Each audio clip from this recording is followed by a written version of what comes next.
Police ने हमें arrest किया है और ये पुलिस की गाड़ी है जिसमें हम लोगों को ये कहीं ले जा रहे हैं। सिंगरौली का सीएसपी टिका हुआ है। आप समझा भी सकते थे, बातचीत भी कर सकते थे, क्या जरूरत थी जेल भेजने का? क्या सिंगरौली के लोगों, क्या सिंगरौली के जिंदगी के सवाल थी सर? आपने नमस्कार दोस्तों, सिंगरौली अजब है, सिंगरौली गजब है। आपको बता दें 13 जुलाई 2025 वह दिन था जहां एक सिंगरौली के लोगों को आवाज बनकर भ्रष्टाचार के खिलाफ आवाज उठ रही थी। लेकिन जिस तरह से सिंगरौली की पुलिस ने आवाज उठाने वाले को षड्यंत्र के तहत गिरफ्तार कर लिया, लेकिन अभी सीएसपी ने 353 जानबूझ के लगाया ताकि हमको जेल भेजा जा सके। ये मामला सिंगरौली में रोड एक्सीडेंट से जुड़े हुए मामले हैं जो लगभग कुछ वर्षों से लेकर 2000 एक्सीडेंट से मौत सिंगरौली में हो चुकी है। और एक्सीडेंट का कारण जानते हैं?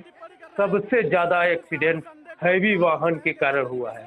हैवी वाहन उस रोड में चल रहे हैं जहां उस रोड में चलने लायक रोड नहीं है और आम जनता की रोड में कंपनियों की सांठ-गांठ और प्रशासन नेताओं की सहयोग से उस रोड में कंपनियां गाड़ी चल रही हैं जिसमें आम निस्तार है और कम रोड में गाड़ियां चलवा रही हैं, जिसके वजह से ज्यादा रोड में एक्सीडेंट से मौत हो रही है।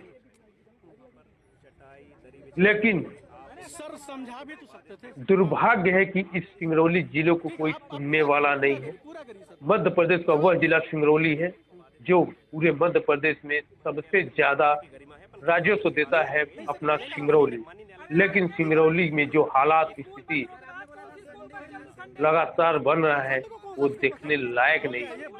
दुर्भाग्य समझिए कि विधायक से लेकर सांसद से लेकर मुख्यमंत्री तक भारतीय जनता पार्टी के हैं। लेकिन पिछले बार मुख्यमंत्री आए थे 4 लेन के लिए तो उन्होंने भाषण मंच से दे दिया, लेकिन टाइम सीमा कुछ नहीं बताया गया। तो ये जुमला टाइप का समझ में आ रहा है। और जिस तरह से सिंगरौली में प्रशासन काम कर रहा है तो ऐसे प्रशासन को मेरा एक विनती अनुरोध करता हूं कि अगर आपका काबू सिंगरौली में नहीं चलता है तो आप ईमानदारी से अपने आत्मा को जिंदा रखते हुए आप सिंगरौली से ट्रांसफर ले लीजिए। इस रोड की घटना को रोकने के लिए कलेक्टर साहब ने नो एंट्री का आदेश जारी किया, लेकिन उनके आदेश का क्या हुआ, उन कागजों का क्या हुआ जो आदेश जारी किया गया? क्या वो कागज समोसा खाने के लिए आदेश थे? उस कागज पे समोसा खाया जाएगा? धरातल पर क्यों नहीं लागू हुआ?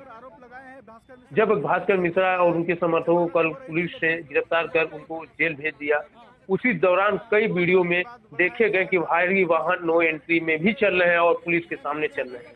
क्यों नहीं कार्रवाई हो रही है?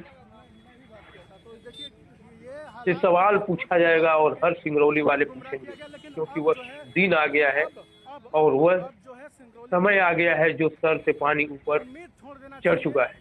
क्योंकि जिस तरह से हर रोज एक्सीडेंट से किसी का बाप जा रहे हैं, किसी का पति जा रहा है, किसी की माँ का कोख जा रहे हैं, उजड़ जा रहा है और हर रोज सिंगरौली की सड़कें खून से लाल हो रही है। कहीं कोई लड़ने वाला नहीं होगा, कहीं कोई मिलने वाला नहीं। तो क्यों नहीं ये पीड़ा सिंगरौली हर सिंगरौली वालों के दर्द होगा? और जिस दिन पूरे सिंगरौली वाले रोड पे आना शुरू कर देंगे तो मजाल क्या है कि प्रशासन कुछ कर पाए। और कलेक्टर साहब, वह कलेक्टर का पद होता है, वो गरिमा होती है, वो जिम्मेदारी होती है जो सिंगरौली का मलिकाना कलेक्टर के हाथ में है। लेकिन नापुंसक की तरह सिंगरौली में कलेक्टर गिरी चल रही है। हमें सिंगरौली में ऐसे कलेक्टरों की जरूरत है जो पहले सिंगरौली में आए हुए शशांक मिश्रा जी वास्तविक वो कलेक्टर लायक थे, जो सिंगरौली में काम किए थे, उनके आदेश का पालन किया जा रहा था, वो बिकते नहीं थे।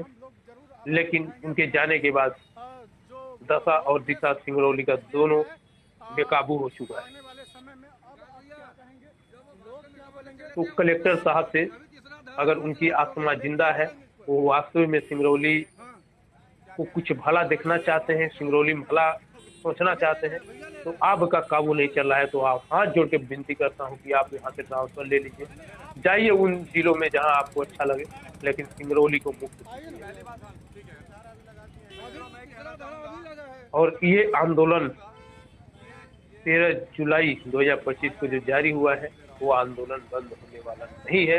वो आंदोलन होगा और बहुत ही गहरा आंदोलन होगा और जबरदस्त आंदोलन होगा, क्योंकि ये सिंगरौली की जल जीवन से जुड़ा हुआ मामला है।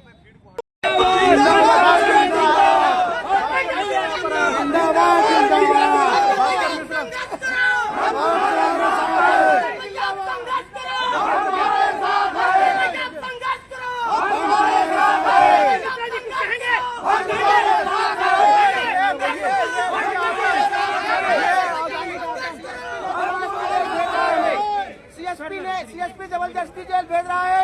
सुबह 296 और 126 पत्र अवेलेबल आर्टिकल लगे हुए थे, धाराएं लगी थी, लेकिन अभी सीएसपी ने 353 जानबूझ के लगाया ताकि हमको जेल भेजा जा सके। क्या कहेंगे प्रदेश के मुख्यमंत्री जी को आप? प्रदेश का मुख्यमंत्री अडानी का चपरासी है और सीएसपी यहाँ के पुलिस को क्या बोलेंगे? सिंगरौली का सीएसपी टिका हुआ है, इसके लिए पैसे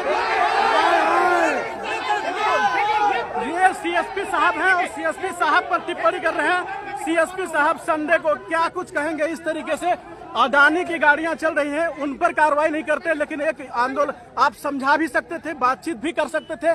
क्या जरूरत थी जेल भेजने का? क्या सिंगरौली के लोगों, क्या सिंगरौली के जिंदगी के सवाल थी सर? आपने इस तरीके से अन्याय किया, इस तरह से कदम उठाने का क्या तैयारी? एक सवाल बताइए। एक मिनट सुनने दीजिए, सुन लेते हैं, अगला सवाल पूछेंगे। पब्लिक ट्रांसपोर्ट को बाधित पर चटाई दरी बिछा करके आप सर समझा भी तो सकते थे।